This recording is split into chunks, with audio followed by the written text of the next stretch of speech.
আসসালামু আলাইকুম গাইস। আজকে আমরা ঝালমুড়ি বানিয়ে খাবো। কিন্তু ঝালমুড়ি বানাতে গিয়ে কি হলো সেটা তো দেখবেন। ভিডিওটা পুরোটা দেখুন, না টেনে দেখুন কি হয়েছে। আর সাবস্ক্রাইব করে দিন। ঝালমুড়িটা আজকে অনেক মজার হয়েছে। আজকে বুটটা রান্না করাতে এমন একটা মশলা মেশানো হয়েছে, মুড়িটা আজকে অনেক অনেক মজা হয়েছে। আজকে মুড়িটা মাখানো হচ্ছে, মুড়িটা মাখাচ্ছে আমার আপু।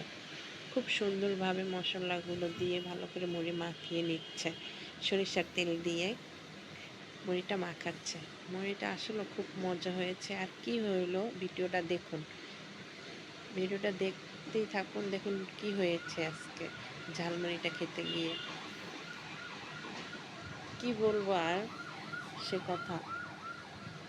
মুড়িটা আজকে খুব মজা করে মাখাচ্ছে বুট, তারপরে বেগুনি, আলুর চপ দিয়ে, যেগুলো দিয়ে কাঁচামরিচ, পেঁয়াজ সব কিছু দিয়েই মুড়িটা মাখাচ্ছে।